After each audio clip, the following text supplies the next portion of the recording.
Wow, dhugaa argatteetta. Sirriitti argatteetta. Those jechuun sunneen akka jechuuti. Okay, egaa hordoftoota keenyaa jechi isheen salphaa taatee fi baay'ee barbaachisuu taate kan isin sadarkaa beginner yookaan eegaluurra jirtan kan beekuu qabdanii fi sirriitti itti fayyadamuu qabdan jecha those jettudha. Isheen kunis sunneen kan jedhutti hiikamti. Egaa jecha these jedhuu fi these das jedhu ilaallee turre. Kana jechuun kana yeroo jennudha. Kun immoo kanneen. Kanaa fi kanneen ilaallee jira.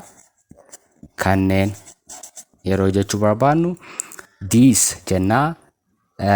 Das jennaa, these jennaa kana ilaallee jira. Amma immoo those kan jedhu maal jechuudha? Those jechuun sunneen yeroo jennee fayyadamuu barbaannudha. Egaa that yeroo jennu maal jechuu keenya? Sana jechuu keenya wanta qeenxee ta'e tokkoof. Sana yeroo jechuu barbaannu wanta xiqqoo nurraa fagoo jiru. Sana yeroo jechuu barbaannu that jennaa. Wanti nurraa fagoo jiru sun immoo lamaa fi lamaa ol yoo ta'e. Fakkeenyaaf 4 ta'uu danda'a, 100 ta'uu danda'a, 1000 ta'uu danda'a.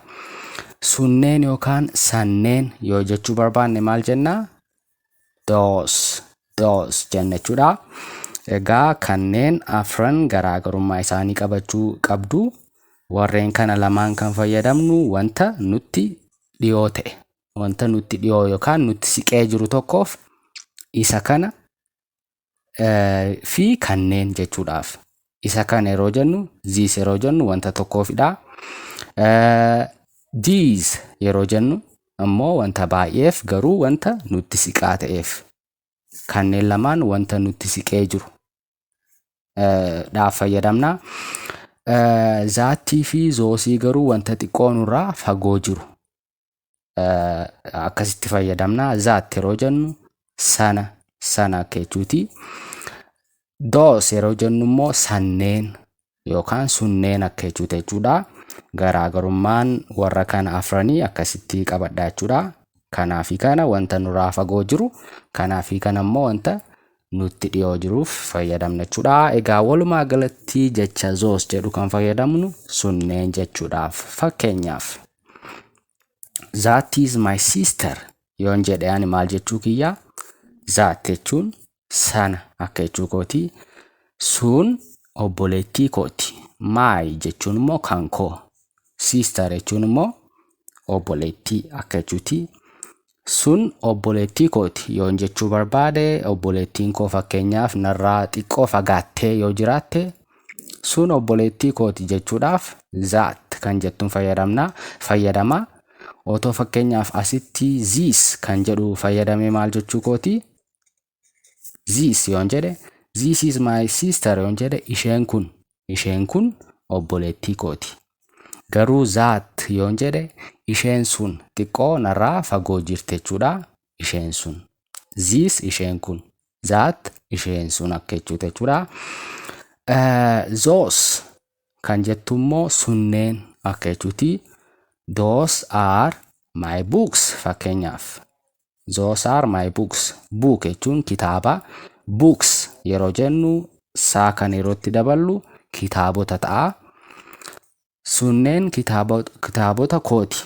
Fakkeenyaaf kitaaba 3 ta'uu danda'a, 4 ta'uu danda'a. Isinirraa fagoo jira. Sunneen kitaabota kooti jennee yoo dubbachuu barbaanne those kan jedhu fayyadamna. Xiqqoo nurraa fagoo jiru. Bakka kanatti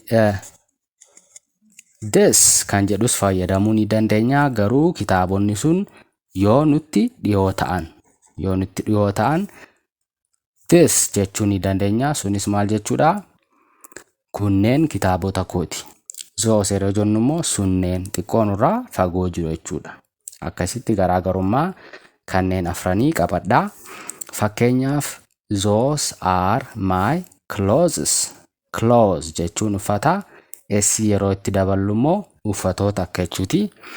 Uffata tokko uffata lamaa fi lamaa ol fagootti agartanii xiqqoo isinirraa fagoodha. Uffatoonni sun kan kooti yeroo jechuu barbaaddan those are my clothes. Uffanni sun immoo yoo xiqqoo isinitti dhiyoote yookaan isinitti siqee jira ta'e maal jettu? These are my clothes. Kunneen uffatoota kooti akka jechuudha. Those are my parents. Parent jechuun abbaa fi haadha. Abbaa fi haadha akka jechuuti. Abbaa fi haadha keessaan parent jettu. Walumaa galatti abbaa fi haadha yeroo jettan parent jettu. Parents jechuun immoo lama ta'uu isaanii agarsiisa. Abbaa fi haadha ta'uu isaanii agarsiisa.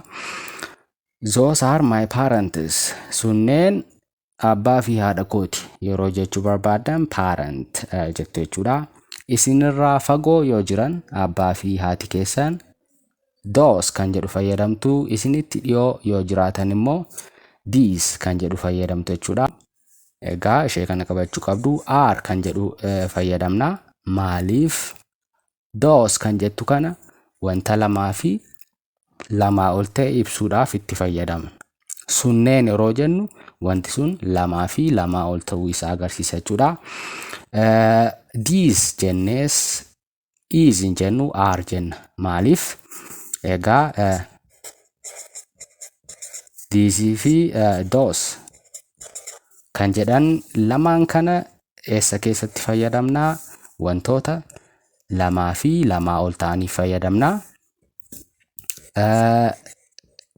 This fi that kan jedhan lamaan kana immoo wanta qeenxee ta'e fayyadamna jechuudha. Ishee kana gargar baafadha.